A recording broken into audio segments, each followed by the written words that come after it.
S novel boy 1.0 में आपका स्वागत है।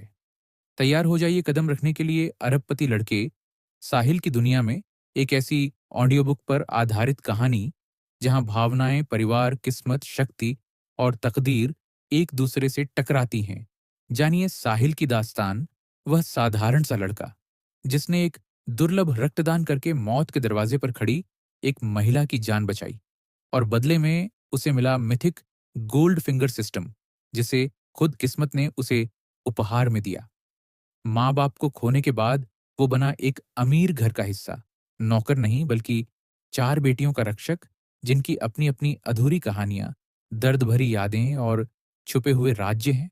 ये कहानी है समर्पण की, प्यार की, संघर्षों की, टूटे दिलों की, और उस अदम्य उड़ान की जो एक साधारण छात्र को बना देती है एक महान संरक्षक। कहानी अभी शुरू ही हुई है, नए एपिसोड्स जल्द आ रहे हैं। सफर का हिस्सा बने, लाइक, शेयर और सब्सक्राइब करें। आएंगे। प्रिया के शब्दों को सुनकर साहिल ने सहमति में सिर हिलाया। उसने फिर से अनन्या की ओर देखा। अनन्या, तुम्हें क्या लगता है? अनन्या ने एक पल सोचा, फिर बोली, दरअसल मैं नंदिनी के प्लान की ओर ज्यादा झुक रही हूँ। सबसे पहले नंदिनी अब हमारी अपनी है। अगर वह ज्यादा करती है तो ये हमारे लिए अच्छा होगा। साहिल, तुम्हारा मकसद नंदिनी को पत्नी बनाकर उपाध्यक्ष की स्थिति जीतना नहीं है। अंत में तुम बेंगलुरु के चौहान परिवार को नियंत्रित करोगे। साहिल ने ये सुनकर हंसा। मैं समझ गया, अनन्या का मतलब है कि लोगों का उपयोग बिना संदेह के करना चाहिए। संदिग्ध लोगों का उपयोग नहीं करना चाहिए। बिल्कुल यही मेरा मतलब था। अनन्या ने गंभीरता से कहा। हालांकि हम ऐसा करते हैं। इसमें बहुत जोखिम है, लेकिन इससे नंदिनी की निष्ठा भी मिल सकती है। अगर हम अभी भी उससे सावधान रहते हैं तो उसके मन में निश्चित रूप से अन्य विचार आएंगे। मैं नंदिनी को अच्छी तरह जानती हूँ। अगर हम उसे पूरी तरह भरोसा देते हैं तो वह बदले में वही करेगी। प्रिया ने सिर हिलाया। वैसे भी मुझे उस पर ज्यादा भरोसा नहीं है। नंदिनी जैसा कोई हमारे अधीन रहने को तैयार कैसे हो सकता है? अब साहिल के पास उसका राज है, लेकिन अगर वह बहुत तेजी से ऊपर उठती है और इन राजों से मुक्त होने का तरीका ढूंढ लेती है, तब क्या करेंगे अनन्या? यह कोई छोटा सा प्रोजेक्ट नहीं है। यह एक बड़ा प्रोजेक्ट है जो हमारे कपूर परिवार को बेंगलुरु में स्थापित करेगा। हमें सावधान रहना होगा। प्रिया के शब्दों को सुनकर अनन्या ने सिर झुका लिया और चुप हो गई। वह भी जानती थी कि यह मामला बहुत गंभीर है। नंदिनी पर सारी उम्मीद टिकाना वाकई जोखिम भरा है। साहिल ने प्रिया को देखा, फिर अनन्या को देखा और मुस्कुराते हुए पूछा, अनन्या, प्रिया, क्या नंदिनी ने तुम लोगों के साथ उलसूर झील प्रोजेक्ट का जिक्र किया है? अनन्या और प्रिया एक साथ छिटक गई। उनकी खूबसूरत आंखों में संदेह की चमक थी। साहिल ने उनकी संदिग्ध अभिव्यक्तियों को देखकर समझ लिया। नंदिनी ने उन्हें सच नहीं बताया। नंदिनी, क्या तुम अभी भी कुछ और सोच रही हो? साहिल ने हल्के से भय सिकोड़ ली। साहिल, तुम जिसूर झील प्रोजेक्ट की बात कर रहे हो, वह क्या है? अनन्या ने पूछा। उसके बारे में अभी बात नहीं करते। साहिल ने हाथ हिलाया। अनन्या, प्रिया, पहले मेरी बात सुनो। हमें इस बात की परवाह नहीं करनी चाहिए कि नंदिनी पूरी तरह से हमारी निष्ठावान है या नहीं। बस इतना कहते हैं कि वह भी जो कंपनियां नियंत्रित करती है वे सभी बेंगलुरु के चौहान परिवार की शाखाएं हैं। कौन गारंटी दे सकता है कि नंदिनी निष्ठावान है? मुझे नहीं लगता कि हम, बल्कि नंदिनी भी यह गारंटी देने की हिम्मत नहीं करेगी। अगर हम सब कुछ नंदिनी पर टिका देते हैं, उसके कंपनी में कोई आंतरिक समस्या होती है और यह बात लीक हो जाती है, तो हम क्या करेंगे? उस समय हमारे पास वाकई कोई जवाबी मौका नहीं होगा। साहिल के शब्दों को सुनकर अनन्या और प्रिया दोनों चौंक गई। उन्होंने वाकई इस बात पर विचार नहीं किया था। हाँ, अगर नंदिनी की कंपनी में कोई समस्या हुई तो ये बहुत विस्तृत होगा और सब कुछ खत्म हो जाएगा। अनन्या ने गहरी सांस ली। साहिल, तुमने मुझे याद दिलाया। मैंने वाकई इस बात को नज़रअंदाज कर दिया। तो तुम्हें क्या लगता है कि हमें क्या करना चाहिए? साहिल ने मुस्कुराते हुए कहा, हमें बेंगलुरु में अपनी ताकत बनानी होगी। मैं पहले बता दूं कि मेरे पास बेंगलुरु में पहले से ही एक बड़ी रियल एस्टेट कंपनी और एक निर्माण कंपनी है। हम इस शुरुआती बिंदु के आधार पर इसका विस्तार कर सकते हैं। दूसरी ओर, हमें नंदिनी की कंपनी में जाकर सावधानीपूर्वक जांच करनी होगी और सभी छिपे हुए खतरों को हटाना होगा। अनन्या ने ये सुना, वह आश्चर्यचकित थी। साहिल, क्या तुम बेंगलुरु जाने की योजना बना रहे हो? हाँ, साहिल ने हल्के से मुस्कुराया। सिर्फ मैं ही नहीं, प्रिया भी मेरे साथ जाएगी। अनन्या, तुम्हें कपूर एंटरप्राइजेज में रहना होगा। तुम मत जाओ प्रिया। क्या तुम मेरे साथ चलने को तैयार हो? साहिल के शब्दों को सुनकर प्रिया के दिमाग में अचानक एक वादा कौंध गया। प्रिया, कुछ दिनों में मैं तुम्हें समुद्र तट पर ले जाऊंगा। साहिल ने कहा था कि यह अभी नहीं है। प्रिया ने साहिल को घूरा। साहिल ने हल्के से मुस्कुराया। प्रिया तुरंत समझ गई, वह बहुत उत्साहित थी। ठीक है, मैं जाऊंगी। चैप्टर 170 अनन्या उतर गया। ये सुनकर कि साहिल और प्रिया बेंगलुरु जा रहे हैं, अनन्या की खूबसूरत आंखों में अनिच्छा की चमक थी। उसे नहीं पता था कि साहिल और प्रिया इतने लंबे समय के लिए बाहर जा रहे हैं। हालांकि साहिल कपूर परिवार में ज्यादा समय से नहीं था, लेकिन अनन्या को इस छोटे से पुरुष की आदत हो गई थी। ये छोटा पुरुष उम्र में ज्यादा बड़ा नहीं था, लेकिन उसने जो सुरक्षा का भाव उसे दिया वह वाकई बहुत शक्तिशाली था। अनन्या को सचमुच नहीं पता था कि वह साहिल के बारे में अपने विचारों को नियंत्रित कर पाएगी या नहीं। हालांकि भले ही अनन्या अनचुक थी, वह रोक नहीं सकती थी। आखिरकार साहिल कपूर परिवार के लिए बेंगलुरु जा रहा था। साहिल और प्रिया को देखते हुए अनन्या की आंखों में अजीब सी चमक थी। उसने अपने लाल होठों को हल्के से काटा और पूछा, साहिल तुम और प्रिया कितने समय के लिए जा रहे हो? अनन्या की अनिच्छा को देखकर साहिल मुस्कुराया और बोला, अनन्या तुम्हें ज्यादा दुखी होने की जरूरत नहीं है। हम जल्दी वापस आ जाएंगे। ज्यादा से ज्यादा 2 हफ्ते, कम से कम 1 हफ्ता। 1 या 2 हफ्ते। अनन्या ने अपनी मुट्ठियां कस ली, जबरदस्ती अपनी बेचैनी को दबाया और जिद्दीपन से बोली, कौन दुखी है? मैं कहना चाहती थी अगर तुमने जाने का फैसला कर लिया है तो काम अच्छे से करना, वरना ये सब व्यर्थ नहीं हो जाएगा। अनन्या के शब्दों को सुनकर प्रिया ने कड़वाहट से भरी मुस्कान के साथ सिर हिलाया। इस समय अनन्या वाकई दिखावा कर रही थी। अनिच्छा को कहने में क्या हर्ज था? अनन्या चिंता मत करो साहिल और मैं काम संभाल लेंगे, हम जितनी जल्दी हो सके वापस आ जाएंगे। प्रिया मुस्कुराए। अनन्या की खूबसूरत आंखें कुछ बार हिली, फिर उसने हल्के से सिर झुका लिया और चुप हो गई। भले ही उसके दिल में हजारों शब्द थे, लेकिन उसे नहीं पता था कि कैसे बोलना है। अनन्या के बोलने में हिचकिचाहट को देखकर प्रिया ने मन ही मन आह भरी। लगता है मुझे जाना ही होगा, वरना अनन्या अपना दिल नहीं खोलेगी। ये सोचकर प्रिया ने साहिल को देखा। साहिल तुम कब जाने की योजना बना रहे हो? साहिल ने जवाब दिया, परसों। हम कल मीरा आंटी से बात करेंगे। पहले तैयारी कर लें। इतनी जल्दी? फिर मुझे पहले से तैयारी करनी होगी। ये कहते हुए प्रिया खड़ी हो गई। अनन्या तुम और साहिल पहले बात करो, मैं जाकर तैयारी करती हूँ। प्रिया तुम। साहिल खड़ा हुआ और प्रिया को देखा, जिसने उसे आंख मार दी। उसने सिर से अनन्या की ओर इशारा किया। साहिल तुरंत समझ गया। उसने मुस्कुराते हुए कहा, तो जाओ तैयार हो जाओ, मैं और अनन्या आगे की बात करेंगे। प्रिया ने मुस्कुराकर अनन्या की ओर हाथ हिलाया। अनन्या ने हल्की उदास मुस्कान दिखाई। उसने प्रिया को सिर हिलाकर जवाब दिया। प्रिया मुड़कर चली गई और जाने से पहले उसने साहिल के कंधे पर थपकी दी। यह उसे अनन्या को अच्छे से मनाने का इशारा था। प्रिया के जाने के बाद साहिल खड़ा हुआ। उसने चाय का प्याला उठाया, अनन्या के लिए 1 कप चाय डाली और फिर मुस्कुराया। अनन्या क्या तुम मुझसे नाराज हो? कौन तुमसे नाराज है? अनन्या ने मुंह बनाया, साहिल को नहीं देखा। ये देखकर साहिल मुस्कुराया और बोला, अनन्या दरअसल मैं बेंगलुरु जा रहा हूं क्योंकि तुम्हारे 3 महीने का समय बहुत कम है। मुझे और मेहनत करनी होगी। मैं ये शर्त कैसे पूरी कर सकता हूँ? अनन्या ने ये सुना, उसका मन थोड़ा बेहतर हुआ, लेकिन वह अभी भी बहुत बेचैन थी। क्योंकि तुम ऐसा सोचते हो तो फिर मुझे क्यों नहीं ले जा रहे? क्या मैं प्रिया से ज्यादा उपयुक्त नहीं हूँ? मैं तुम्हें ले जाना चाहता हूँ। अनन्या। साहिल ने असहाय रूप से मुस्कुराया, लेकिन घर का ये काम क्या तुम इसे छोड़ सकती हो? कपूर एंटरप्राइजेस, मीरा आंटी, खुशी, रिया, तुम इन्हें छोड़ नहीं सकती। अगर तुम चली गई तो मुझे लगता है कि घर में सब कुछ उलटपुलट हो जाएगा। खुशी और रिया ने उथल पुथल मचा दी होगी, और मीरा आंटी अगर तुम चली गई, मुझे लगता है कि मीरा आंटी को अपने पुराने काम पर वापस जाना होगा। तुम्हारी जगह कपूर एंटरप्राइजेस का प्रबंधन करना। तुम्हें भी मीरा आंटी की शारीरिक स्थिति पता है, क्या वह इसे सह सकती हैं? साहिल के शब्दों को सुनकर अनन्या ने असहाय रूप से आह भरी। हाय, मैं इस बोझ को कब उतार पाऊंगी? ये बहुत ज्यादा है। इस बोझ को उतारना असंभव नहीं है। साहिल ने मुंह का कोना उठाया। जल्दी से खुशी और रिया को प्रशिक्षित करो, उन्हें वाकई आत्मनिर्भर बनाओ। क्या ये काफी नहीं होगा? तुम आसानी से कह रहे हो, यह इतना आसान नहीं है। खुशी और रिया बहुत चंचल हैं, उन्हें सत्ता देना, मुझे वाकई चिंता है। अनन्या ने आ भरी। अनन्या, अगर तुम हमेशा ऐसा सोचती हो तो खुशी और रिया कभी प्रतिभाशाली नहीं बनेंगी। साहिल ने सलाह दी। अनन्या, तुम्हें चील के बारे में पता है? चील का बच्चा? अनन्या ने भें उठाए। उसे नहीं पता था कि साहिल का क्या मतलब है। साहिल मुस्कुराया और बोला, चील के बच्चे को जन्म देने के बाद चील तब तक उनकी देखभाल करती है जब तक कि उनके पन पूरे नहीं हो जाते। चील सीधे बच्चे को घोंसले से बाहर फेंक देती है, उन्हें खुद उड़ने देती है। घोंसला छोड़ना एक खाई है, जरा सी चूक हुई तो चील का बच्चा मर जाएगा। क्या चील को अपने बच्चे की चिंता नहीं होती? होती है, लेकिन कोई उपाय नहीं है। चील जानती है अगर चील के बच्चों को ये जीवन मरण का कठिन अनुभव नहीं दिया गया तो वे कभी भी उड़ने वाली चील नहीं बन पाएंगे। अनन्या, खुशी और रिया चील के बच्चों की तरह हैं। तुम्हें उन्हें अपने पंख फैलाने और उड़ने का मौका देना होगा। अगर तुम बस उनकी रक्षा करती रहोगी तो वे कभी नहीं बढ़ेंगी। साहिल के शब्दों को सुनकर अनन्या बहुत प्रभावित हुई। उसने अपनी खूबसूरत आंखें उठाई और साहिल को देखा।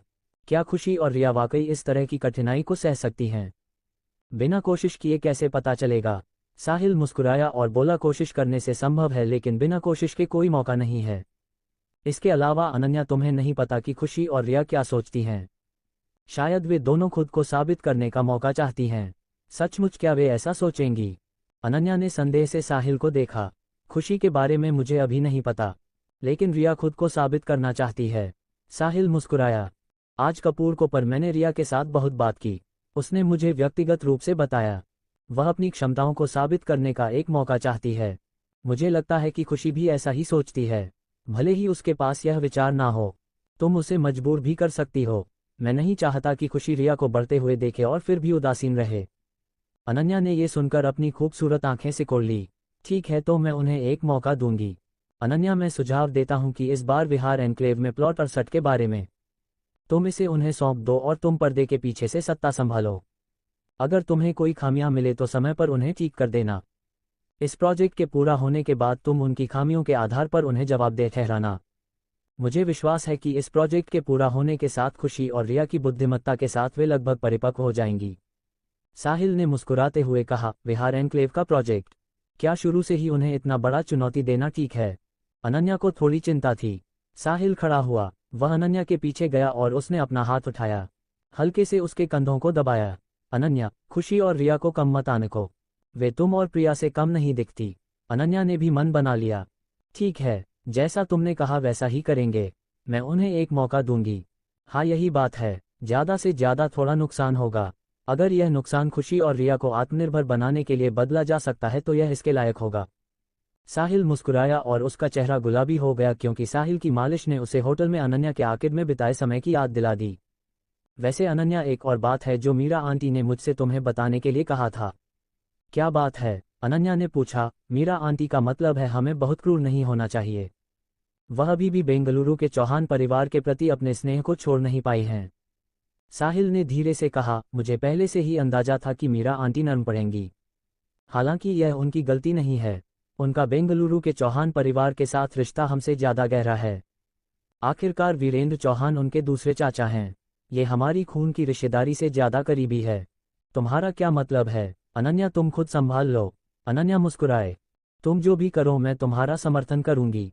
बस मीरा आंटी को दुखी मत करना। हाँ, साहिल ने सिर हिलाया, तो मैं अपनी मर्जी से इसे संभाल लूंगा। इस समय अनन्या ने अनजाने में एक करा निकाली।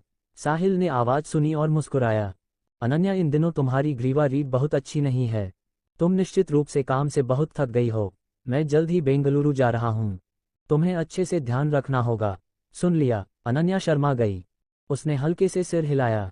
फिर उसने फिर से हाथ उठाया, साहिल के हाथ को छुआ और धीरे से कहा, साहिल जल्दी वापस आना, मैं तुम्हें याद करूंगी। इस पल में अनन्या ने आखिरकार अपने दिल की बात कही।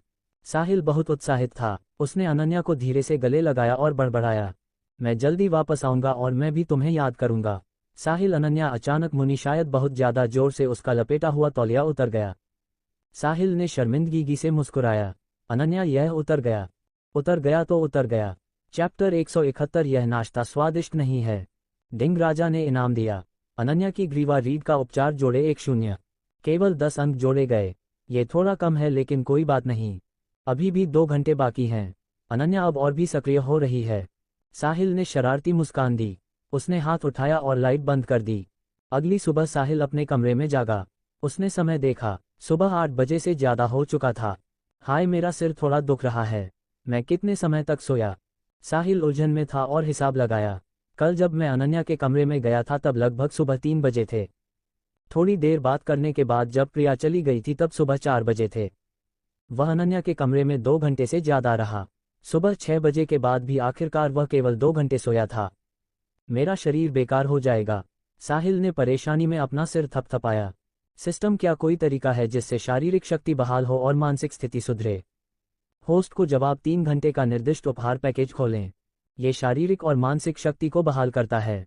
तुम खून चूसने वाले कुछ उपहार पैकेज साइन इन करना आसान है क्या? केवल 3 घंटे की बात करते हो, क्या 1 मिनट या 10 मिनट का कोई काम नहीं है? साहिल ने उदास होकर कहा। होस्ट को जवाब आपकी मौजूदा स्थिति के हिसाब से 1 मिनट और 10 मिनट के उपहार पैकेज संश्लेषण के लिए हैं। उन्हें अकेले खोलने का कोई प्रभाव नहीं है। साहिल ने ये सुना और थोड़ा सोचा। वह भी सही है, अभी चाहे उसकी कीमत हो, संसाधनों या कौशलों के हिसाब से 1 मिनट और 10 मिनट का छोटा उपहार पैकेज बेकार है। ठीक है, इसे ऐसे ही बचाकर रखते हैं। थोड़ा और बचाने के बाद मैं बड़े पैमाने पर संश्लेषण करूंगा।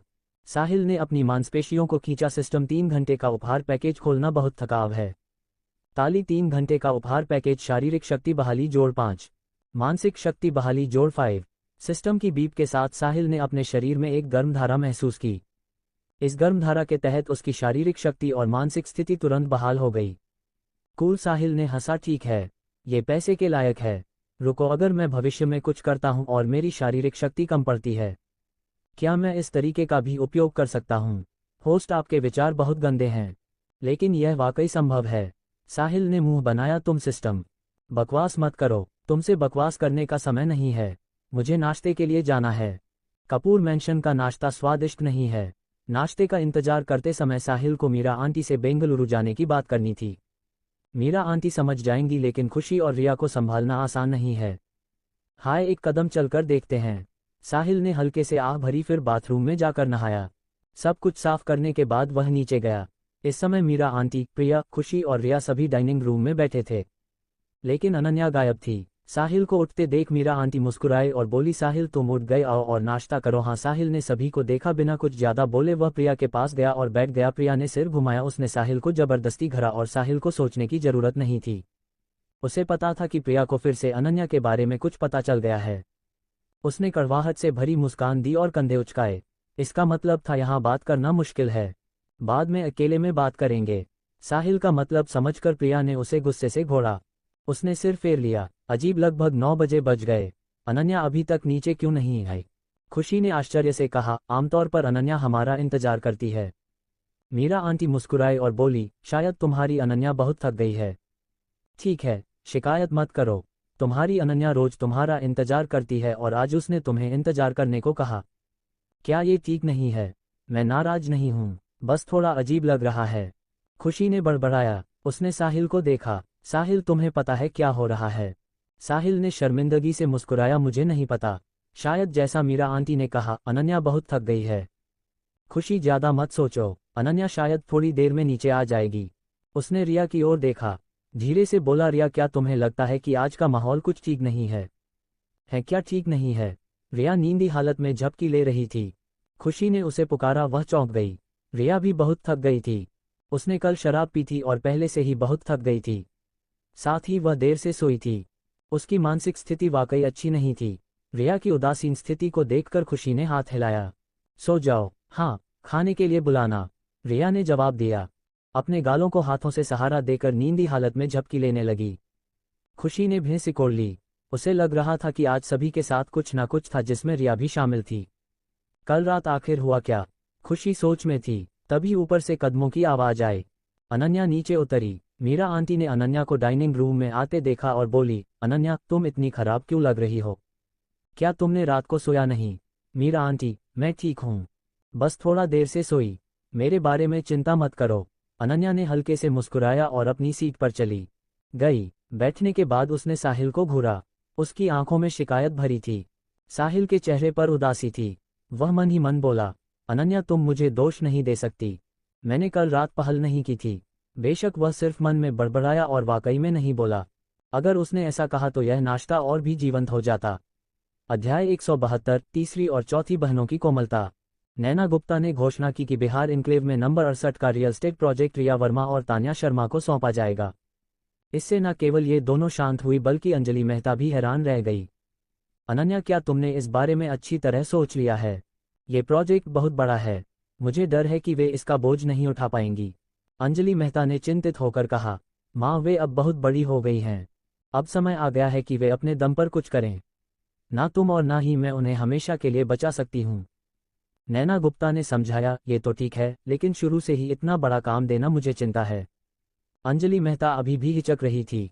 आदित्य शर्मा ने हल्के से मुस्कुराते हुए कहा, कपूर आंटी, चिंता ना करें। मुझे तीसरी और चौथी बहनों की क्षमताओं पर भरोसा है। रिया, तुमने कल मुझसे जो कहा था वह भूल तो नहीं गई? तान्या शर्मा ने ये सुनकर सिर झुका लिया और अपने हंठ काटे। उनकी खूबसूरत आंखों में उलझन की एक झलक थी, लेकिन जल्द ही उन्होंने फैसला कर लिया। ठीक है, मैं इस काम को स्वीकार करने को तैयार हूँ, तान्या शर्मा ने गंभीरता से कहा। रिया वर्मा ने आश्चर्य से रिया की ओर देखा। तीसरी बहन, माँ, बड़ी बहन और साहिल सही कह रहे हैं। हम हमेशा ऐसे ही खेलते नहीं रह सकते, तान्या शर्मा ने रिया वर्मा की ओर देखते हुए कहा। उनकी आंखों में दृढ़ता चमक रही थी। सोचो, बचपन से लेकर अब तक हमने अपने परिवार के लिए क्या किया है। हमेशा माँ, बड़ी बहन और दूसरी बहन ने ही हमें हर मुश्किल से बचाया है। जब साहिल हमारे घर आया तो हम उस पर भी निर्भर होने लगे। अगर ऐसा ही चलता रहा तो हम कब वास्तव में बड़े होंगे। तीसरी बहन, तुम भूल तो नहीं गई? दादाजी ने मरने से पहले कपूर एंटरप्राइजेस को अपने बेटे को सौंपा था, लेकिन उन्होंने अपनी प्रतिज्ञा पूरी नहीं की। आज से हमें वह कदम उठाना होगा। कपूर एंटरप्राइजेस को बेंगलुरु के चौहान रियलिटी के खिलाफ लड़ना है। बड़ी बहन, दूसरी बहन और साहिल सभी बहुत व्यस्त होंगे। हमें उनके लिए दबाव कम करना होगा। इस तरह हम कपूर परिवार के वंशजों की पहचान को अपमानित नहीं करेंगे। तुम क्या सोचती हो? रिया की भावनात्मक बातें सुनकर रिया वर्मा को गहरा आघात लगा। उसने अपने दांत कस लिए और उसकी आंखों में एक चमक थी। ये काम मैं लेती हूँ, रिया वर्मा ने गंभीरता से कहा। रिया ने हिम्मत दिखाई है। मैं तीसरी बहन हूँ, मैं कैसे पीछे हट सकती हूँ? बड़ी बहन, इसे मेरे और रिया के हवाले कर दो। विहार इनक्लेव का प्रोजेक्ट हम दोनों बहुत अच्छे से पूरा करेंगे। नैना गुप्ता ने खुशी और रिया के दृढ़ चेहरों को देखा और राहत महसूस की। ठीक है, ये हिम्मत है। मेरी बहनें नैना गुप्ता की तरह हैं। ये प्रोजेक्ट आज से तुम्हारा है। हाँ, खुशी और रिया ने जोर से सिर हिलाया, फिर एक दूसरे की ओर देखा, एक दूसरे का हाथ पकड़ा और गले मिले। अंजलि मेहता ये दृश्य देखकर बहुत खुश हुई। खुशी और रिया वास्तव में बड़ी हो गई हैं। तुम्हारी यह महत्वाकांक्षा देखकर मुझे बहुत राहत मिली है। आओ पानी के साथ शराब की जगह लेते हैं। इस खास पल का जश्न मनाने के लिए पहले साहिल और प्रिया की विजय वापसी की कामना करते हैं, और दूसरी खुशी और रिया को उनके काम को पूरा करने की शुभकामनाएं। ये सुनकर सभी ने अपने सामने रखे पानी के गिलास उठाए। आओ चीयर्स। अंजलि मेहता ने परिवार को देखा। उनके चेहरे पर मुस्कान थी, उनकी खूबसूरत आंखों में आंसुओं की चमक थी। तुम्हें इतना परिपक्व होते देख मुझे वास्तव में खुशी हो रही है। साहिल, प्रिया, तुम्हें इस बार सुरक्षा का बहुत ध्यान रखना होगा। योजना पूरी हो या ना हो यह महत्वपूर्ण नहीं है, महत्वपूर्ण यह है कि तुम सुरक्षित वापस आओ। राधिका सिंह ने यह सुनकर अपनी आंखों में आंसुओं की चमक के साथ अंजलि मेहता के पास जाकर उनकी बाह को धीरे से गले लगाया। माँ, चिंता ना करें, हम अपना ध्यान रखेंगे, आदित्य शर्मा ने जवाब दिया और मुस्कुराते हुए कहा। कपूर आंटी, चिंता ना करें, सब कुछ मुझ पर छोड़ दें। उन्होंने राधिका सिंह का हाथ थपथपाया और उनकी आंखें साहिल की ओर देखते हुए मुस्कुराई। आओ खाना खाओ, तुम कल बेंगलुरु जा रहे हो, अब घर पर अच्छा नाश्ता कर लो। ये कहते हुए अंजलि मेहता की आंखों से आंसू बहने लगे। वह वास्तव में साहिल और प्रिया को घर छोड़ते हुए देखने को तैयार नहीं थी, लेकिन वह उन्हें रोक भी नहीं सकती थी, इसलिए केवल आंसुओं के साथ उन्हें विदा कर सकती थी। अंजलि मेहता के आंसू देखकर नाश्ते का माहौल उदास हो गया। खुशी और रिया दोनों रोने लगी, यहाँ तक कि अनन्या की आंखें भी नम हो गई। ये दृश्य देखकर साहिल की नाक भी सिकुड़ गई। कपूर आंटी, बड़ी बहन, तीसरी बहन, चौथी बहन, ऐसा मत करो। मैं जल्दी ही वापस आ जाऊंगा। तुम घर पर एक बड़ा भोजन तैयार करो और हमारी विजय वापसी का इंतजार करो। ठीक है, अनन्या ने यह सुनकर अपने आंसू पोंछे और मुस्कुराते हुए कहा। ठीक है, यह कोई जिंदगी और मौत का मसला नहीं है। तुम सब क्यों रो रहे हो? खाना खाओ, माँ, खाना खाओ। अंजलि मेहता ने मुस्कुराकर सिर हिलाया। आओ, खाना खाने का समय है। थोड़ी देर में व्यंजन ठंडे हो जाएंगे। सभी ने खाना शुरू किया। खाने का समय ज्यादा लंबा नहीं था, लेकिन थोड़ा उदास माहौल बना रहा। अंत में अंजलि मेहता इसे और सहन नहीं कर सकी। वह खड़ी हुई और मुस्कुराते हुए बोली, मैं तृप्त हो गई हूँ, तुम धीरे धीरे खाओ। ये कहकर अंजलि मेहता ऊपर चली गई। अंजलि मेहता के जाने के बाद अनन्या भी खड़ी हुई। उन्होंने साहिल और बाकियों को देखा और आह भरी। मैं पहले कपूर एंटरप्राइज टावर जा रही हूँ। खुशी, रिया, बाद में मेरे पास आना। साहिल, बाद में माँ से मिलने जाना। ठीक है, साहिल ने सिर हिलाया। अनन्या ने मुड़कर चली गई। फिर प्रिया खड़ी हुई। साहिल, मैं कंपनी में काम सौंपने और व्यवस्थित करने जा रही हूँ। ठीक है, साहिल ने प्रिया को विदा किया। अब मेज पर केवल 3 लोग बचे थे, आदित्य शर्मा, रिया वर्मा और तान्या शर्मा। साहिल ने चुपचाप उदास बैठी 2 बहनों को देखा। मुस्कुराते हुए कहा, अब केवल हम 3 बचे हैं। तुम क्या कहना चाहती हो? साहिल के शब्द पूरे होने से पहले ही खुशी खड़ी हो गई और उसकी बाहों में आ गई। रिया भी आई और उसकी बाह पकड़ ली। तीसरी बहन, चौथी बहन, तुम, साहिल ने परेशानी में सिर हिलाया। तीसरी बहन, चौथी बहन, उत्साहित मत हो, मेरी बात सुनो। ठीक है। साहिल ने छटपटाकर खुद को छुड़ाया और खुशी और रिया को बैठने को कहा। उसने हाथ उठाकर दोनों के आंसू पोंछे, फिर मुस्कुराते हुए कहा, ऐसा ठीक है। जब मैं और दूसरी बहन वापस आएंगे और तुम विहार एन्क्लेव का प्रोजेक्ट पूरा कर लोगी तो मैं तुम्हें बाहर घुमाने ले जाऊंगा। कैसा रहेगा? 1 हफ्ते के लिए हम विश्व भ्रमण करेंगे। तुम जहां चाहो मैं तुम्हें वहां ले जाऊंगा। खुशी और रिया की आंखें ये सुनकर चमक उठी। सचमुच, बिल्कुल सच। साहिल ने मुस्कुराते हुए कहा, हालांकि मेरी एक शर्त है। तुम्हें ये प्रोजेक्ट अच्छी तरह पूरा करना होगा। कपूर, आंटी और बड़ी बहन को अपनी क्षमताएं दिखानी होंगी। साहिल, चिंता मत करो, मैं रिया को लेकर यह प्रोजेक्ट जरूर पूरा करूंगी। खुशी ने दृढ़ता से कहा, तीसरी बहन, तुम मुझे क्यों ले जा रही हो? मुझे ले जाना चाहिए, मैं तुमसे ज्यादा काबिल हूँ। रिया ने असहमति जताते हुए कहा, तुम मुझसे ज्यादा काबिल हो। मैं तीसरी बहन हूँ, बेशक मैं तुम्हें ले जाऊंगी। खुशी ने मुंह बनाकर कहा, तीसरी बहन होने से क्या होता है? पुरानी कहावत है, गुरु ही शिक्षक होता है। अगर मैं तुमसे बेहतर हूं तो मुझे फैसला करना चाहिए। रिया ने जवाब दिया, मैं तुमसे बहस नहीं करूंगी। तुम साहिल से पूछो हम में से कौन ज्यादा काबिल है। खुशी ने साहिल की ओर देखा। ठीक है। रिया ने भी अपनी खूबसूरत आंखें उठाकर साहिल को सीधे देखा। साहिल ने कड़वाहट भरी मुस्कान दी, ये तीखा भला मुझ पर कैसे आ पड़ा? तीसरी बहन, चौथी बहन, दरअसल मेरे दिल में तुम दोनों बहुत काबिल हो। तुम्हें बस अनुभव की कमी है। मैं गारंटी देता हूं कि अगर तुम दोनों मिलकर मेहनत से काम करोगी तो तुम ये काम पूरा कर लोगी। भविष्य में तुम बड़ी बहन और दूसरी बहन की तरह बनोगी। कपूर परिवार की स्तंभ बन जाओगी। सचमुच खुशी और रिया बहुत खुश हुई।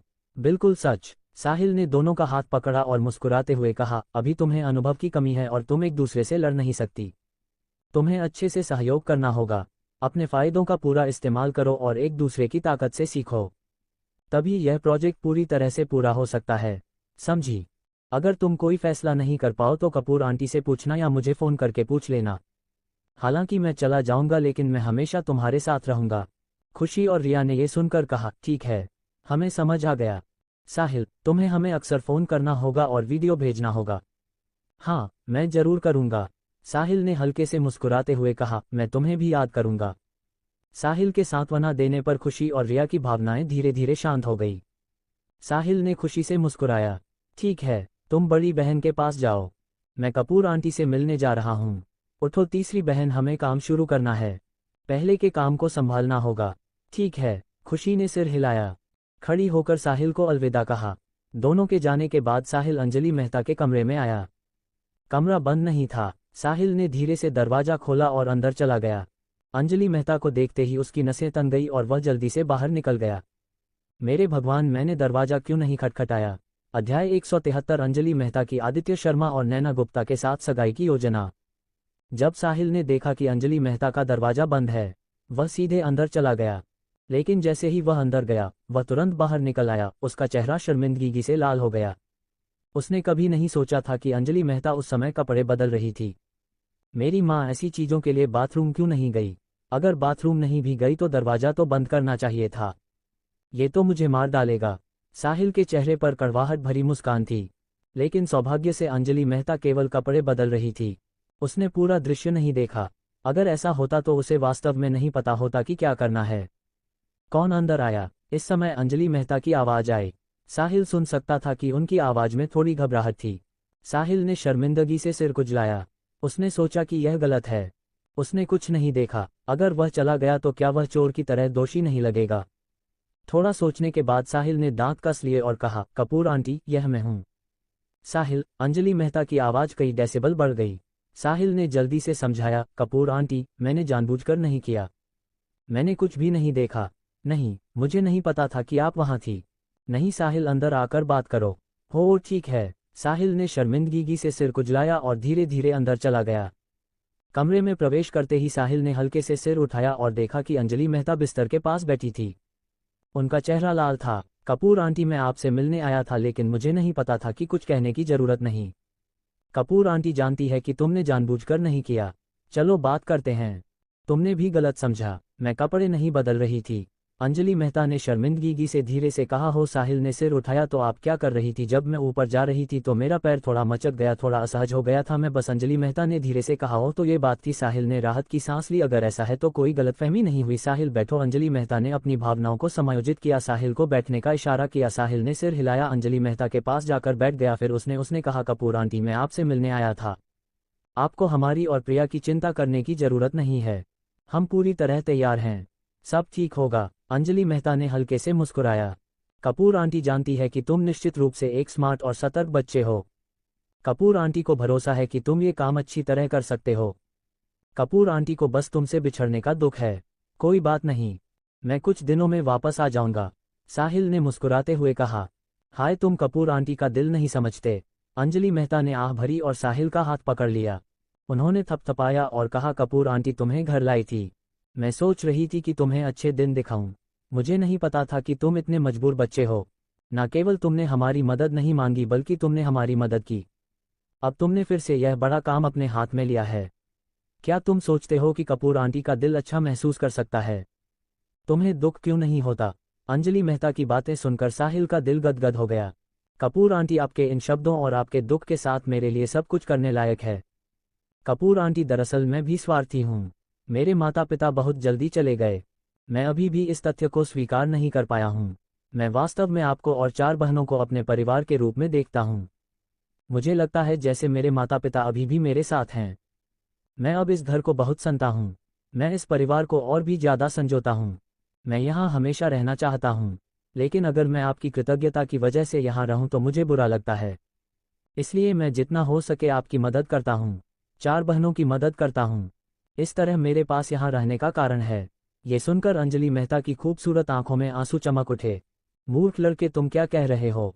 ये सही है। कपूर आंटी यह नहीं नकारती कि मैंने तुम्हें कृतज्ञता के दिल से रखा था, लेकिन मुझे तुम वास्तव में पसंद हो, मेरे बेटे की तरह, वरना मैं तुम्हें घर क्यों लाती? साहिल, तुम्हें भविष्य में ऐसा नहीं सोचना चाहिए।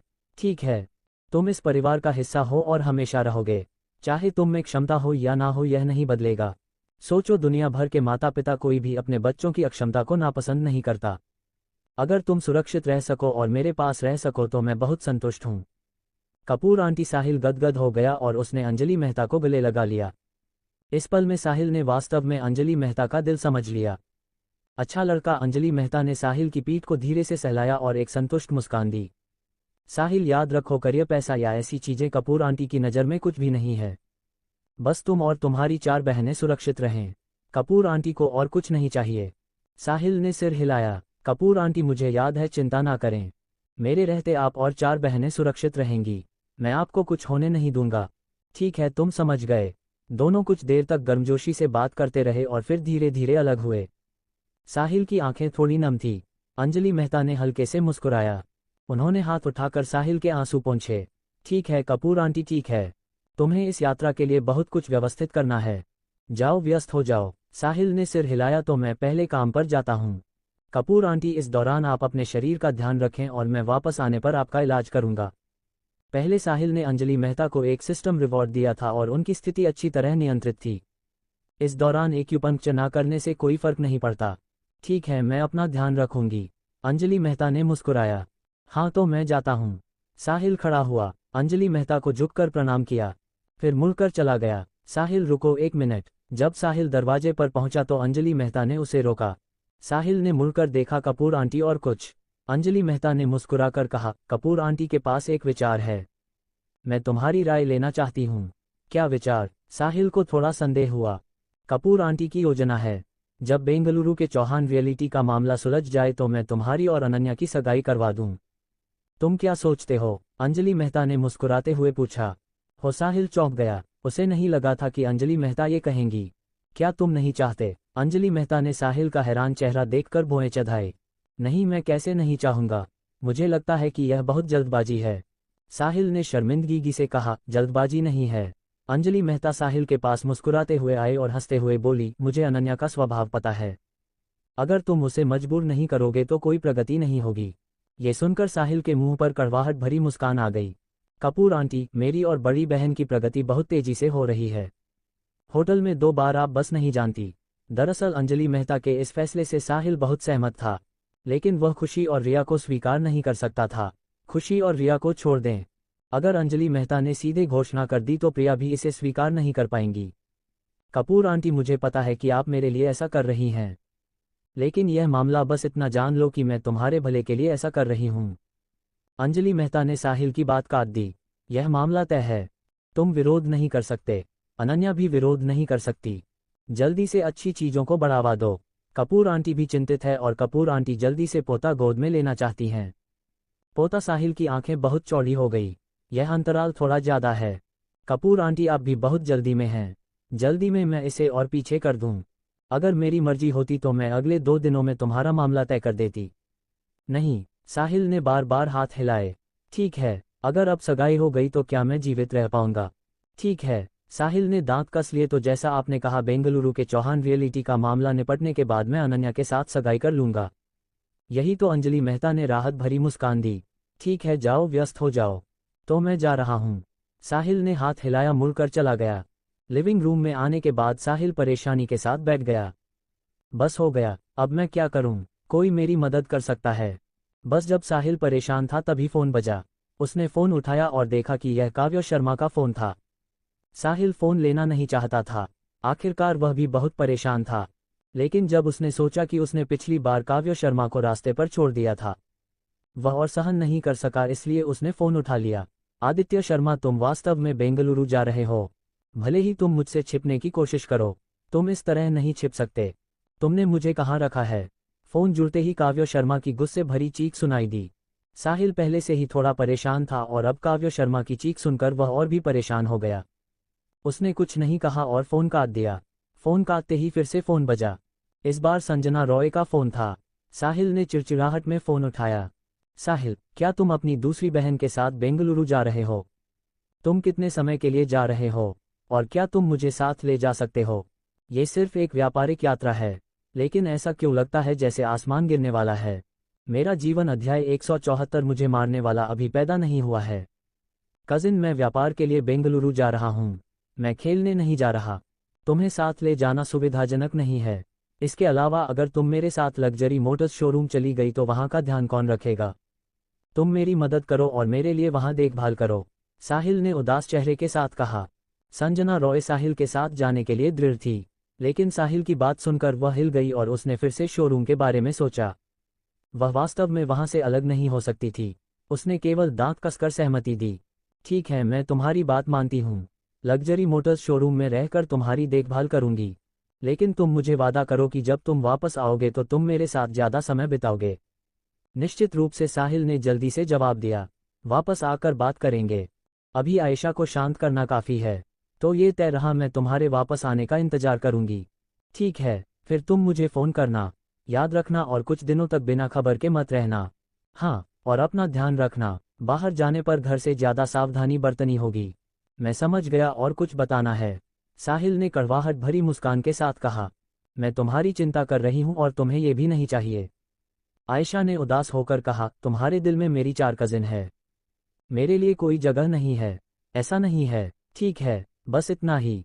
तुम खुद देख लो। ये कहकर आयशा ने फोन काट दिया। साहिल ने कटे हुए फोन नंबर को कड़वाहट भरी मुस्कान के साथ देखा। ये यात्रा बहुत मुश्किल थी। असहायता से सिर हिलाते हुए साहिल फोन नीचे रखना चाहता था, लेकिन एक के बाद एक संदेशों की आवाज आए और साहिल और भी परेशान हो गया। ये सभी काव्य शर्मा के व्हाट्सएप संदेश थे। प्रिया, साहिल बहुत ज्यादा हो रहा है। उसने मेरा फोन काट दिया और मेरे व्हाट्सएप का जवाब नहीं दे रहा। कपूर एंटरटेनमेंट स्टूडियो के कार्यालय में काव्य शर्मा ने राधिका सिंह से गुस्से में शिकायत की। काव्य शर्मा की शिकायत सुनकर उसने सिर भी नहीं उठाया। मैंने तुम्हें पहले ही बता दिया था कि साहिल अभी बहुत व्यस्त है और तुमसे बात करने का समय नहीं है। तुमने मेरी बात नहीं मानी और फोन करने की जिद की। अब मुझे नजरअंदाज कर दिया गया। तुमने खुद ही यह सब मोल लिया। मैंने ये सब खुद मोल लिया। क्या मैं उसकी परवाह नहीं कर रही? दया चोपड़ा ने गुस्से में जवाब दिया। ये पहली बार नहीं है। पिछली बार उसने मुझे रास्ते पर छोड़ दिया था। उसने तुम्हें रास्ते पर क्यों छोड़ा? राधिका सिंह ने बेतुफी से कहा। वह दया चोपड़ा पर ध्यान देने के लिए समय नहीं थी, वरना वह उस दिन के बारे में पूछती। दया चोपड़ा राधिका सिंह को बताना नहीं चाहती थी। उसने मुंह बनाया और कहा, बस छोड़ दिया। प्रिया, क्या तुम उसकी बहन हो? नहीं, मुझे लगता है कि वह बहुत अच्छा है। वह तुम्हारे साथ अच्छा व्यवहार करता है। तुम्हें स्वाभाविक रूप से कुछ महसूस नहीं होगा। उसने तुम्हें व्यापारिक यात्रा पर ले लिया। तुम बहुत गर्व महसूस कर रही होगी। दया चोपड़ा ने बड़बड़ाया। दिया, मैंने तुम्हें 800 बार से ज़्यादा बता दिया है। साहिल और मैं बेंगलुरु व्यापार के लिए जा रहे हैं, खेलने नहीं। राधिका सिंह ने असहायता से कहा। मैं क्या कर सकती हूँ? दया चोपड़ा ने कुछ देर तक बड़बड़ाया, फिर उसने भें उठाए और जल्दी से राधिका सिंह के पास गई। प्रिया, क्या हम सबसे अच्छी सहेलियां नहीं है? राधिका सिंह ने दया चोपड़ा की आवाज़ में कुछ गलत सुना। उसने जल्दी से सिर उठाया। उसने सावधानी से पूछा, तुम फिर क्या करने की कोशिश कर रही हो? दया चोपड़ा राधिका सिंह के पास झुकी। प्रिया, तुम साहिल से बात करो और मुझे साथ ले चलो। तुम्हें साथ ले जाना? राधिका सिंह ने अपनी खूबसूरत आंखें तरेली। तुम मजाक कर रही हो? क्या तुम अपनी पहचान नहीं जानती? अगर हम तुम्हें साथ ले गए तो हम कुछ भी नहीं कर पाएंगे। तुम्हारे प्रशंसकों से निपटने में ही सब समय चला जाएगा। मैं मेकअप कर सकती हूँ। दया चोपड़ा ने मुंह बनाकर राधिका सिंह की बाह पकड़ी और कहा, मुझे बहुत कैद है। बस मुझे साथ ले चलो। तुम्हारी स्याही से कोई फायदा नहीं। यह मामला स्वीकार्य नहीं है। साहिल के सहमत ना होने की बात तो छोड़ो, मैं भी इसे पार नहीं कर सकती। राधिका सिंह ने गंभीर चेहरे के साथ कहा। हम ठीक है, मत ले जाओ। दया चोपड़ा गुस्सा हो गई। उसने राधिका सिंह की बाह छोड़ दी, अपनी बैग पकड़ा और तेजी से दरवाजे की ओर चली गई।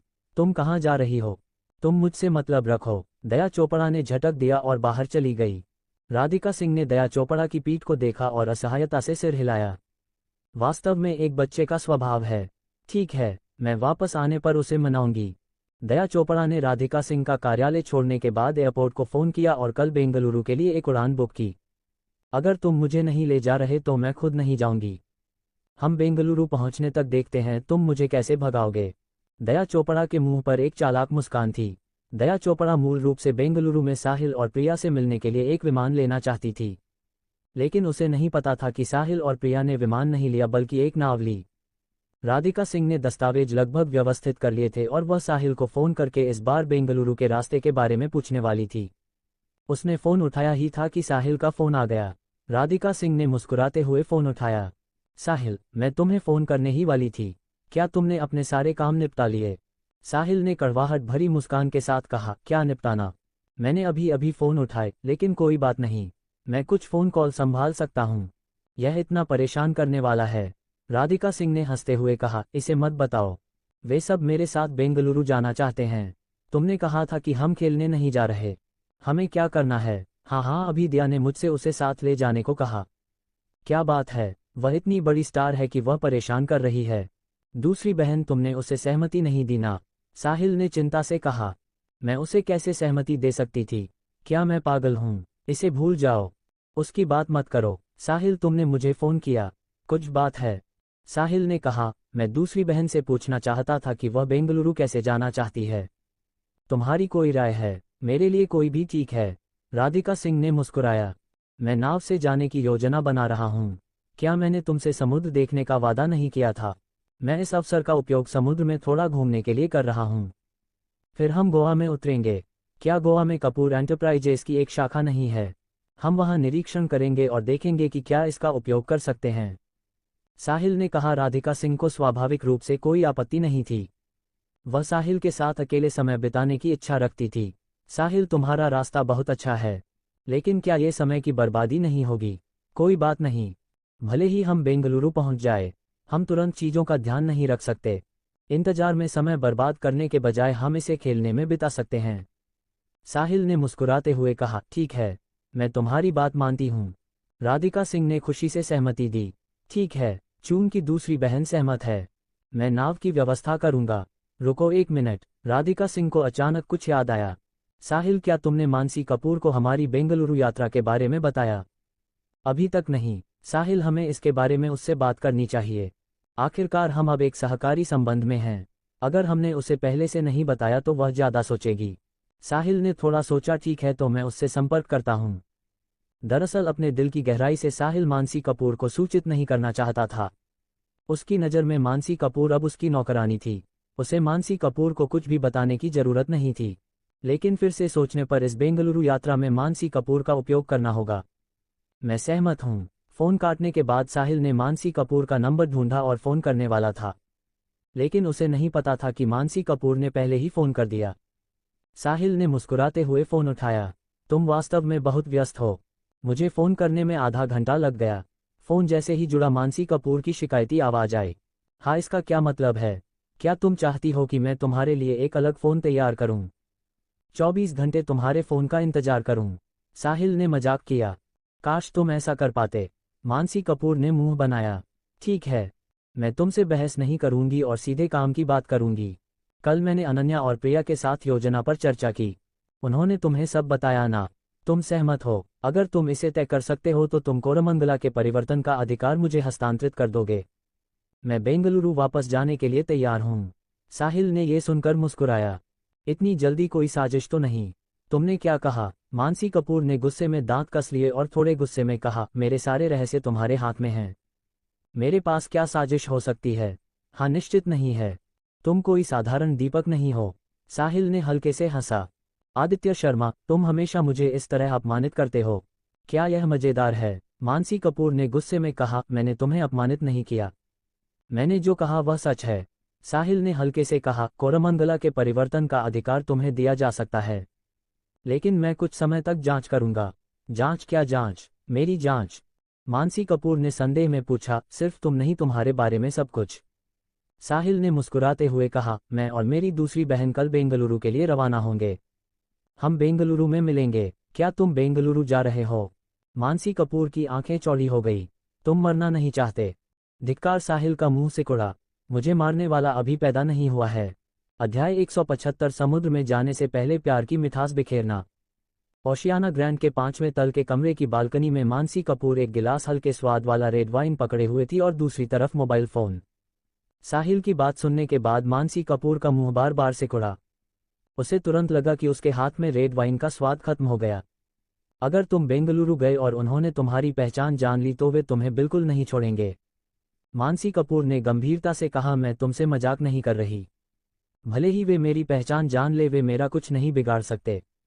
साहिल ने हल्के से मुस्कुराते हुए कहा, तो तुम बेंगलुरु जाने की योजना बना रहे हो?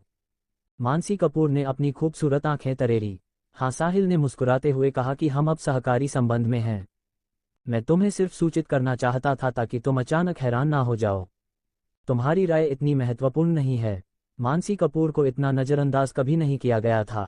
आदित्य शर्मा, मुझे अब तुम्हारे साथ सहयोग करने का वास्तव में पछतावा है। सचमुच तुम पीछे हट सकती हो? साहिल ने हंसा। तुम? मानसी कपूर के माथे पर गुस्से से नसें उभर आए और वह खड़ी हो गई। आदित्य शर्मा, क्या तुम ठीक से बात नहीं कर सकते? क्या तुम सोचते हो कि यह खत्म हो गया है? मुझे नहीं लगता यह है। साहिल ने मुंह बनाया। क्या तुम सोचती हो कि तुम मेरे पंचमहल से बच सकती हो? हाय, तुमसे बहस करने का कोई मतलब नहीं है। मैं फ़ोन काटने वाला हूँ। तुम पीछे हट सकती हो। नौकरानी मानसी कपूर गुस्से से बिस्तर पर गिरने वाली थी। उसने अपने दांत कस लिए। पहले फ़ोन मत काटो। तुम और प्रिया बेंगलुरु कैसे जा रहे हो? मुझे तुम्हें बताने की ज़रूरत है। बिल्कुल ज़रूरी है। मैं तुम्हारे साथ लड़ना चाहती हूँ। मानसी कपूर ने आंखें घुमाई। तुम्हें मरने से नहीं डर? मुझे तो डर है। मैं तुम पर नज़र रखूंगी ताकि तुम गलतियां ना करो। हाँ, मुझे नहीं पता था कि तुम मेरी इतनी परवाह करती हो। अगर ऐसा है तो तुम खुद ही जांच कर लो। साहिल ने हंसते हुए कहा और फ़ोन काट दिया। हाय हाय! मानसी कपूर ने फ़ोन पर 2 बार चिल्लाया। बीप की आवाज़ सुनने के बाद उसने गुस्से में फ़ोन लगभग तोड़ दिया।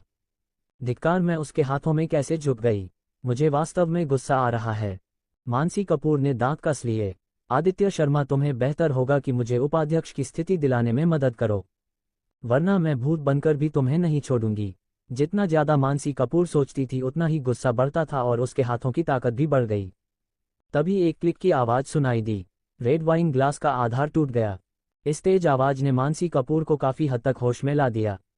नहीं, मुझे पता लगाना होगा कि वे किस नाव पर हैं, वरना ये गड़बड़ हो सकता है।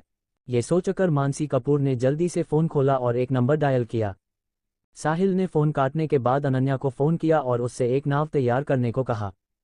कपूर एंटरप्राइजेज की शुरुआत शिपिंग से हुई थी, अब भी शिपिंग व्यवसाय में है।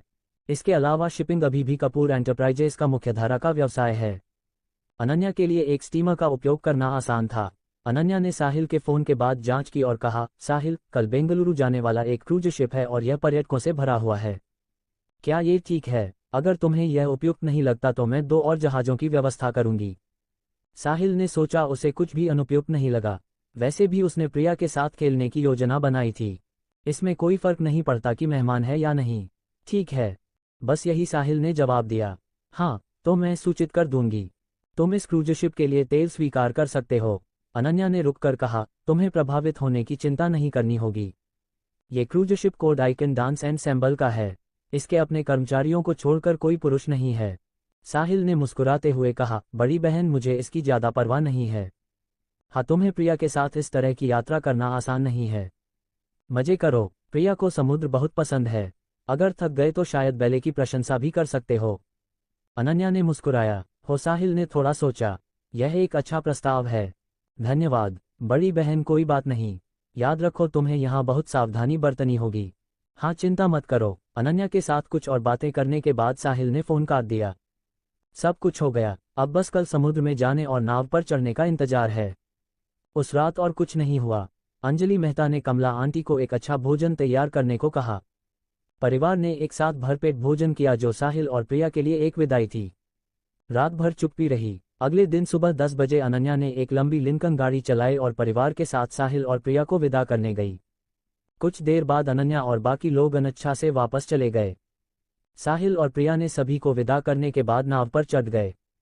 ये क्रूज शिप बहुत बड़ा नहीं था लेकिन छोटा भी नहीं था। इसमें 2 मंजिलें थी और बहुत अच्छी तरह सजाया गया था। साहिल को लगा कि यह फिल्मों में अमीर बच्चों द्वारा समुद्र में जाने के लिए इस्तेमाल किए जाने वाले क्रूज शिप जैसा था। जब साहिल फिल्म देखता था तो वह भी कल्पना करता था कि वह कब ऐसा क्रूज शिप ले पाएगा। अब ये सपना सच होने जैसा था। आज का कहानी का सफर यहीं समाप्त होता है। मिलते हैं अगले एपिसोड में नए कारनामों के साथ। तब तक चैनल को सब्सक्राइब करें और कहानी अच्छी लगे तो लाइक शेयर करना ना भूलें। हेलो दोस्तों, स्वागत है आपका एक नॉवल वर्ल्ड के इस वीडियो में। आगे बढ़ने से पहले एक छोटी सी चेतावनी। ये कहानियाँ पूरी तरह से काल्पनिक है। इन्हें सच समझकर अपने जीवन से ना जोड़ें तो मजा लीजिएगा कहानी का। अध्याय 176 राधिका सिंह बनाम मानसी कपूर। जब आदित्य शर्मा और राधिका सिंह एक रोमांटिक पल साझा करने वाले थे, तभी एक अप्रिय आवाज ने माहौल को बिगाड़ दिया। साहिल ने मुड़कर देखा तो वह मानसी कपूर थी। मानसी कपूर अपनी कमर मटकाते हुए साहिल के सामने आए और मुस्कुराते हुए बोली, कैसा रहा? आश्चर्य हुआ ना? आश्चर्य तुम्हारी बहन को, साहिल ने राधिका सिंह को घूरते हुए कहा। उसके दांत लगभग चटकने वाले थे। तुम यहाँ कैसे पहुंची? क्या तुमने मुझे खुद नहीं कहा था कि मैं खुद पता लगाऊं? मैंने पता लगा लिया और यहाँ आ गई। नंदिनी ने अपनी खूबसूरत आंखें सिकुड़ी। उसकी नजरों में गर्व झलक रहा था। नहीं, तुम्हारी सारी ताकत तो मेरी बड़ी बहन ने छीन ली थी। तुमने कैसे पता लगाया? आया। साहिल ने नंदिनी को संदेह भरी नजरों से देखा। हाँ, कहते हैं ना कि तुम छोटे लड़के हो, तुम्हारा ज्ञान बहुत कम है। नंदिनी ने अपने लंबे बाल उछाले।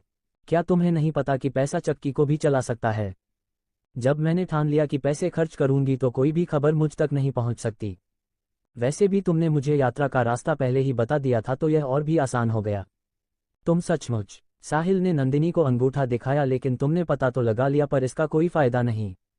इस जहाज का प्रभारी अब मैं हूं। मैं तुम्हें जहाज पर नहीं चढ़ने दूंगा। तुम कुछ नहीं कर सकती। मुझे जहाज पर नहीं चढ़ने दोगे? नंदिनी ने मुस्कुराते हुए कहा। यह असंभव है। कहते हुए नंदिनी ने सड़क के किनारे खड़ी एक बस की ओर देखा। अरे तैयार हो, जल्दी जहाज पर चढ़ो। उसकी आवाज के साथ ही टैक्सी का दरवाजा खुला। एक मध्यम आयु की महिला सरिता मैडम के नेतृत्व में छोटी लड़कियों का एक समूह तेजी से बाहर निकला। उनके कब्जों से देखकर लगता था कि वह इन लड़कियों की शिक्षिका थी और ये लड़कियां कोडकनाल डांस एंड सैम्बल की सदस्य थी।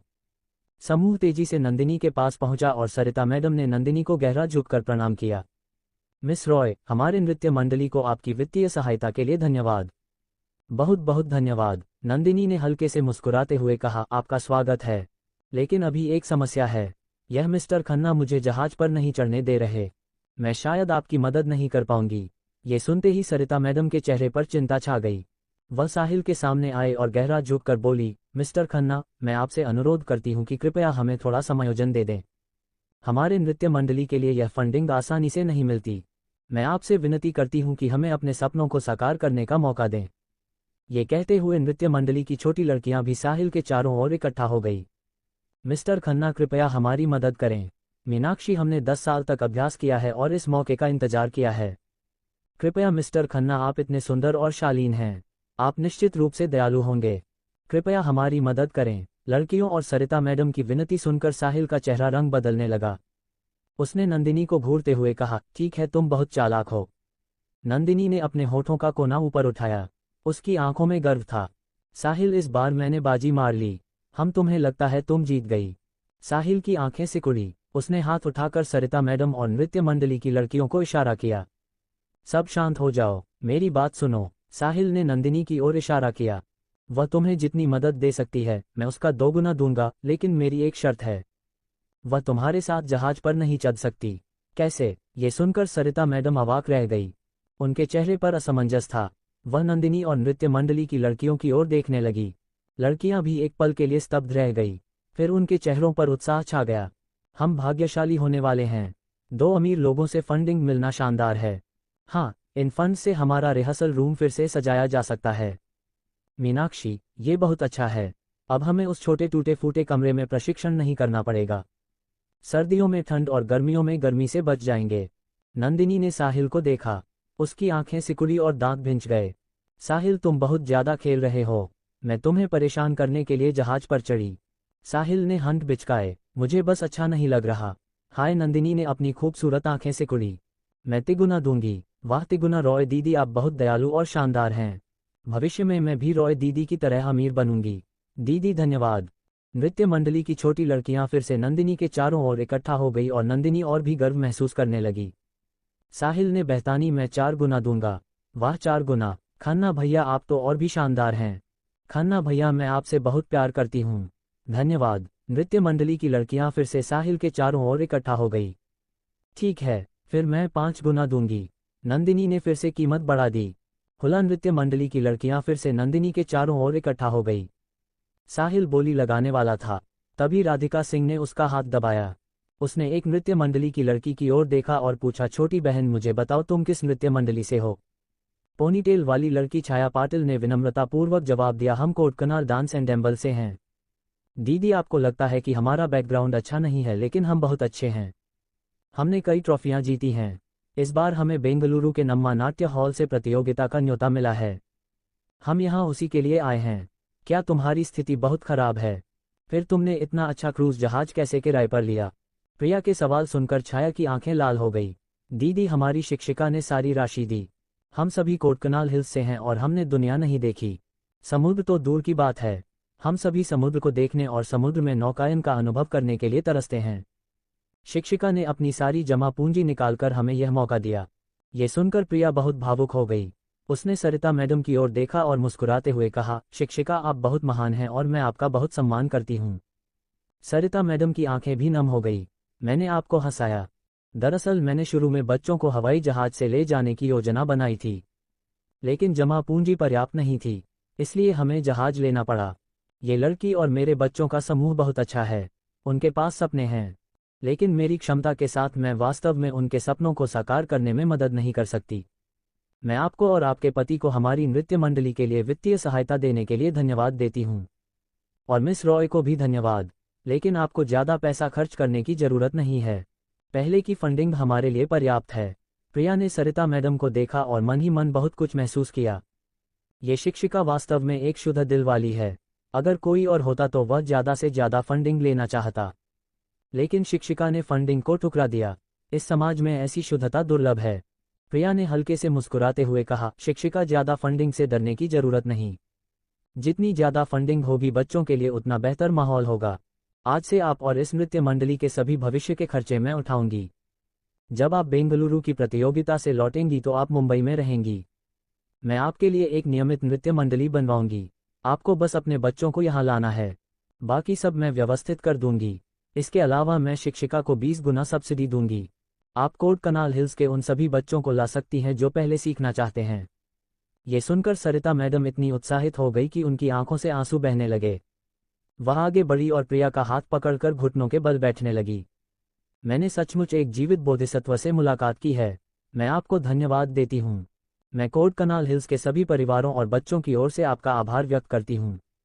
शिक्षिका, ये बिल्कुल नहीं हो सकता। प्रिया ने दोनों हाथों से सरिता मैडम को थाम लिया। मैं आपके शुद्ध दिल से बहुत प्रभावित हूँ। आप भी बच्चों की लाभकारी हैं। धन्यवाद, धन्यवाद। सरिता मैडम ने आंसू भरी आंखों से बार बार धन्यवाद दिया और उन्होंने इशारा किया, बच्चों आओ और अपनी लाभकारी को धन्यवाद दो। नृत्य मंडली की लड़कियां रोते हुए प्रिया के चारों ओर इकट्ठा हो गई। बार बार धन्यवाद दे रही थी और कुछ ने प्रिया के लिए बेल नृत्य भी किया। प्रिया ने ये देखा और मन ही मन बहुत खुश हुई। साहिल ने ये दृश्य देखकर राहत की सांस ली और मुस्कुराया। वह नंदिनी के पास गया और मुस्कुराते हुए बोला, क्या तुम इस बार भी लड़ना चाहती हो? नंदिनी ने अपने दांत पीसे। ठीक है, तुम लोग बहुत सख्त हो, लेकिन मैं आसानी से हार नहीं मानूंगी। क्या ये सिर्फ एक जहाज है? यहाँ बहुत सारे बंदरगाह हैं। तुम जहाँ भी जाओगे मैं तुम्हारा पीछा करूंगी। कहते हुए नंदिनी मुड़कर जाने लगी। रुको, प्रिया ने नंदिनी को रोका। नंदिनी ने मुड़कर उसे कसकर देखा। ठीक है, तुम हमारे साथ जहाज पर आ सकती हो। मुझे पता है तुम क्या सोच रही हो, क्योंकि हम अब सहयोगी संबंध में हैं। हमारी जिम्मेदारी भी बनती है कि तुम्हारी सुरक्षा करें, प्रिया ने हल्के से कहा। नंदिनी ने आश्चर्य से अपनी बात तानी। कुछ सेकंड बाद वह शांत हो गई। तुम्हें अभी भी बड़ी तस्वीर समझ में आती है तो मैं निमंत्रण स्वीकार करती हूँ, कहकर नंदिनी ने अपने बाल उछाले और जहाज की ओर कदम बढ़ाया। सरिता मैडम ने नंदिनी को रोका और गहरा झुककर कहा, मिस रॉय, मैं फिर भी आपको धन्यवाद देना चाहती हूँ। आपका स्वागत है। वास्तव में मैंने पहले आपके इरादों का थोड़ा उपयोग किया था, इसके लिए मैं माफ़ी मांगती हूँ। 4 गुना सब्सिडी के लिए मैं अभी भी भुगतान करूंगी। आप इनकार मत करो। नंदिनी ने सरिता मैडम को रोका। आप उन्हें ही सारा अच्छा काम करने नहीं दे सकते। बस इतना ही, कहकर नंदिनी जहाज पर चढ़ गई। प्रिया ने नंदिनी की पीठ को देखा और साहिल से कहा, वह इतनी बनावटी नहीं है ना? साहिल ने कंधे उचकाए। ये तो कौन जानता है, लेकिन जब वह जहाज पर चढ़ गई है तो हमारा छोटा सा जीवन आसान नहीं होगा। हम ये सिर्फ तुम्हें गलत काम करने से रोकने के लिए है। प्रिया ने हंट बिचकाए और उसकी खूबसूरत आंखों में एक चालाक चमक थी। अध्याय 177। प्रिया दीदी चलो एक छोटी लड़की बनाएं। जहाज पर चढ़ने के बाद कप्तान अनिल डिसूजा की सिफारिश पर आदित्य शर्मा एक बहुत ही शानदार कमरे में ठहरा और राधिका सिंह का कमरा ठीक बगल में था। साहिल ने कप्तान को भरा और मन ही मन सोचा, ये कप्तान वाकई काम करना नहीं जानता। क्या उसे नहीं पता कि मुझे और प्रिया दीदी को एक ही कमरे में रखना चाहिए? कप्तान ने साहिल के विचार पढ़ लिए और कड़वी हंसी के साथ कहा, मिस्टर खन्ना, ऐसा नहीं है कि मैं काम नहीं कर रहा, बल्कि बॉस कपूर ने मुझे चेतावनी दी थी। हमें 2 कमरे जरूर रखने हैं। साहिल एक पल के लिए अवाक रह गया, फिर उसके होठों पर कड़वाहट छा गई। ऐसा लगता है कि प्रिया अभी भी सतर्क है। नहीं, मुझे कोई रास्ता निकालना होगा इस सतर्कता को दूर करने का। ठीक है, तुम जाओ, अपने काम में व्यस्त हो जाओ। वैसे जहाज के ऊपर स्विमिंग पूल में मेरे आदेश के बिना कोई भी कर्मचारी नहीं जाएगा। तुम भी शामिल हो, समझे? साहिल ने जोर दिया। मिस्टर खन्ना, चिंता ना करें, मैंने पहले ही व्यवस्था कर दी है। ना सिर्फ जहाज की वस्तुएं, बल्कि जहाज पर कुछ भी, जब तक आप और मिस कपूर वहां होंगे। कोई भी आपको परेशान नहीं करेगा। कप्तान ने जवाब दिया। हाँ, तुम में बहुत संभावनाएं हैं। साहिल मुस्कुराया। मिस्टर खन्ना की तारीफ के लिए धन्यवाद। कप्तान बहुत उत्साहित था। अगर उसे साहिल की प्रशंसा मिल जाए तो भविष्य में प्रमोशन कोई समस्या नहीं होगी। हालांकि वह कप्तान के रूप में काफी अच्छा है, लेकिन कौन बार बार समुद्र में जाना चाहता है? 7-8 दिन, आधा महीना अगर वह प्रबंधन टीम में शामिल हो सकता है तो वह अपनी पत्नी और बच्चों के साथ घर पर रहेगा। कितना खुशी की बात होगी। ठीक है, जाओ, व्यस्त हो जाओ, मुझे पता है। साहिल मुस्कुराया। हाँ हाँ मिस्टर खन्ना का धन्यवाद। कप्तान ने बार बार झुककर धन्यवाद दिया और फिर चला गया। साहिल अपने कमरे में गया और पहले अपना सामान व्यवस्थित किया। उसने आराम भी नहीं किया और सीधे प्रिया के पास चला गया। समय कम था और वह इसे बर्बाद नहीं कर सकता था। प्रिया के कमरे के दरवाजे पर 2 कदम चलकर साहिल ने दरवाजा खटखटाया। प्रिया दीदी, क्या तुमने अपना सामान व्यवस्थित कर लिया? क्या तुम्हें मेरी मदद चाहिए? थोड़ी देर इंतजार करने के बाद प्रिया ने दरवाजा खोला। उसने साहिल को देखा और अपनी खूबसूरत आंखों से पूछा, क्या तुम मेरी मदद करने आए हो या कुछ गलत करने की योजना बना रहे हो? हाँ, तुम क्या कह रही हो? मैं तो निश्चित रूप से तुम्हारी मदद करने आया हूँ। मैंने माँ से वादा किया था कि मैं तुम्हारा ख्याल रखूंगा। कहने के बाद साहिल ने धीमे स्वर में जोड़ा, अगर मुझे मौका मिल जाए कुछ गलत करने का तो और भी अच्छा है। तुमने क्या कहा? प्रिया ने अपनी खूबसूरत आंखें उठाई और साहिल को घरा। मैंने कुछ नहीं कहा, मेरा मतलब था कि मैं तुम्हारा अच्छे से ख्याल रखना चाहता हूँ। इस दौरान मैं तुम्हें गोरा और मोटा कर दूंगा ताकि वापस जाने पर मैं माँ को जवाब दे सकूं। साहिल ने शर्मिंदगी से सिर खुजलाया। गोरा और मोटा? हाँ, तुम सुअर पाल रहे हो। प्रिया ने हंट बिचकाए मुड़कर कमरे में चली गई। उसने दरवाजा बंद नहीं किया। जाहिर था कि वह चाहती थी कि साहिल अंदर आए। स्वाभाविक रूप से साहिल ने ऐसा अच्छा मौका नहीं छोड़ा। वह जल्दी से पीछे गया और अपने पैर के पीछे से दरवाजा बंद कर दिया। कमरे में वापस प्रिया अपना सामान व्यवस्थित कर रही थी। उसने अपने कपड़े एक एक करके निकाले और अलमारी में टांग दिए। प्रिया की पीठ को देखकर साहिल का दिल धड़क उठा। वह लंबे समय से प्रिया के साथ अकेले होने के इस मौके का इंतजार कर रहा था। कपूर परिवार की 4 बहनों में से साहिल को सबसे ज्यादा कौन पसंद था? वह निश्चित रूप से राधिका सिंह थी। प्रिया न तो नैना गुप्ता जितनी ठंडी थी, न ही रिया वर्मा जितनी भोली थी और न ही तान्या शर्मा जितनी जिद्दी थी। लेकिन उसमें एक अनोखा आकर्षण था। वह आकर्षण था एक शास्त्रीय सुंदरी की कोमलता। यह कोमल आभा प्रिया की सुंदरता के साथ मिलकर बस मोहक थी। साहिल का दिल हिल गया और वह प्रिया के पास गया। उसके पीछे प्रिया का पूरा शरीर कांप उठा। उसका चेहरा तुरंत लाल हो गया। बदमाश भाई, क्या तुम मेरी मदद कर रहे हो? तुम बस मुझे तंग करना जानते हो। साहिल ने हल्के से मुस्कुराते हुए कहा। प्रिया की गोरी गर्दन को छूते हुए, प्रिया दीदी, आखिरकार मैं तुम्हारे साथ अकेले हूँ। यह एहसास इतना अच्छा है। साहिल के शब्द सुनकर प्रिया थोड़ी शर्मिंदगी महसूस करने लगी। साहिल, ऐसा मत करो, अभी दिन का समय है। अगर कोई देख ले तो? हाँ, ये तुम्हारे कमरे में है। कौन देख सकता है? साहिल हंसा। Bang bang bang. साहिल ने जैसे ही बोलना खत्म किया, दरवाजे पर खटखटाहट हुई। साहिल इतना गुस्सा हुआ। कौन है? हर बार इस महत्वपूर्ण पल पर कोई ना कोई परेशान क्यों करता है? मैं हूं साहिल, मुझे जाने दे। प्रिया ने शर्मिंदगी से छटपटाते हुए कहा। नहीं छोड़ूंगा। साहिल गुस्से में बोला। चाहे कोई भी हो, मैं उसकी परवाह नहीं करता। कपूर दीदी, क्या आप कमरे में हैं? हमारी शिक्षिका ने मुझे आपके लिए कुछ लाने को कहा। बाहर से एक छोटी लड़की की आवाज आई। ये सुनकर प्रिया ने कहा। साहिल, ये नृत्य मंडली की छोटी लड़की है। शरारत मत करो, दरवाजा खोलो। साहिल ने निराश होकर दांत पीसे। अगर कोई और होता तो वह उसे अनदेखा कर देता, लेकिन नृत्य मंडली की छोटी लड़की के प्रति वह क्रूर नहीं हो सकता था। वैसे भी लोग कुछ देने आए हैं, उन्हें कैसे नजरअंदाज कर सकता है?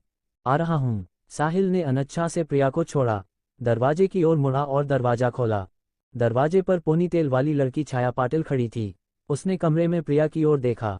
उस समय छोटी लड़की के हाथ में एक थाली थी जिसमें ढेर सारे फल थे। साहिल को दरवाजा खोलते देख छोटी लड़की थोड़ी आश्चर्यचकित हुई। खन्ना भैया भी यहाँ है, ये तो बहुत अच्छा है। मैं ये फल आपके और कपूर दीदी के लिए रख देती हूँ। यह क्या है? साहिल ने छोटी लड़की के हाथ में फलों को देखा और थोड़ा हैरान हुआ। ये फल बहुत खास थे। नाशपाती जैसे लगते थे, लेकिन बिल्कुल नाशपाती नहीं थे। सेब तो बिल्कुल नहीं थे। छोटी लड़की ने मुस्कुराते हुए कहा। खन्ना भैया, ये नीलगिरी घाटी में उगने वाला एक खास फल है। यह मीठा और स्वादिष्ट है, लेकिन दिखने में अच्छा नहीं लगता। शिक्षिका ने कहा कि आप शहर में रहते हैं और यह प्राकृतिक फल नहीं खा पाते, इसलिए उन्होंने मुझे यह आपके लिए देने को कहा। इसे नापसंद मत करना। साहिल ने मुस्कुराते हुए फल की थाली ले ली। इसे नापसंद कैसे कर सकते हैं? तुम्हारी यह कीमती चीजें हम पैसे से भी नहीं खरीद सकते। कहते हुए साहिल ने एक फल उठाया और काट लिया। हम, ये बहुत स्वादिष्ट है। इतना मीठा। ये साहिल की बनावटी तारीफ नहीं थी, बल्कि फल वाकई बहुत स्वादिष्ट था, जिसमें नाशपाती और सेब का स्वाद था और इसमें बहुत सारा रस भी था। मीठा और स्वादिष्ट, इसमें एक खास सुगंध भी थी। क्या ये वाकई स्वादिष्ट है? छोटी लड़की बहुत खुश हुई। उसने अपनी बड़ी आंखें झपकाए और साहिल को देखा। साहिल ने 2-3 काट में फल खा लिया, फिर मुस्कुराते हुए बोला। अगर यह वाकई स्वादिष्ट नहीं होता तो क्या मैं इसे इतनी जल्दी खा लेता? धन्यवाद छोटी बहन, और अपनी शिक्षिका को भी धन्यवाद। यह अब तक का सबसे अच्छा फल है जो मैंने खाया है। ये सुनकर छोटी लड़की और भी खुश हो गई। भैया, अगर आपको पसंद है तो और खाए, हमारे पास बहुत सारे हैं। शिक्षिका ने हमसे कहा कि हम एक बड़ा बैग लाएं। साहिल एक पल के लिए अक रह गया। क्या तुम यहाँ प्रदर्शन करने नहीं आए हो? इतने सारे फल लाकर क्या कर रहे हो? कितना थकाव है? छोटी लड़की ने शर्मिंदगी से सिर कुचलाया।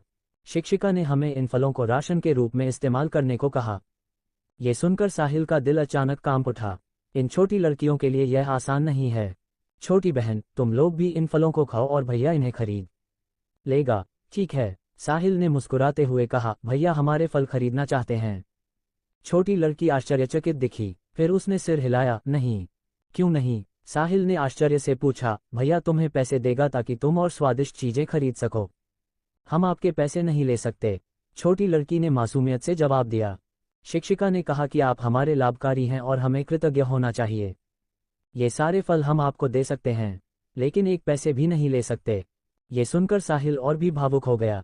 उसने हाथ उठाकर छोटी लड़की के सिर पर थपथपाया और मुस्कुराते हुए कहा। ठीक है भैया, तुम्हारे फल नहीं खरीदता, नीलगिरी घाटी से तुम्हारे फल खरीदता है। ठीक है, हमारे नीलगिरी घाटी के फल खरीदना। छोटी लड़की थोड़ी उलझन में थी। उसकी उम्र की लड़की को अभी भी समझ नहीं आया कि साहिल का मतलब क्या था। साहिल ने मुस्कुराते हुए कहा। जाओ और मेरी बात अपनी शिक्षिका को बताओ, वह समझ जाएंगी। हाँ, मैं अभी जाती हूँ। अलविदा भैया। छोटी लड़की ने मुस्कुराते हुए हाथ हिलाया और मुड़कर भाग गई। छोटी लड़की की पीठ को देखकर साहिल ने मुस्कान बिखेरी। वाकई बहुत प्यारी है। क्या तुम किसी छोटी लड़की को देख रहे हो? प्रिया साहिल के पास आए और मजाक किया। साहिल मुड़ा और हंसते हुए बोला, हाँ, मुझे ये छोटी लड़की वाकई बहुत पसंद है, लेकिन वह वैसी पसंद नहीं है। मैं ऐसी ही एक लड़की चाहता हूँ।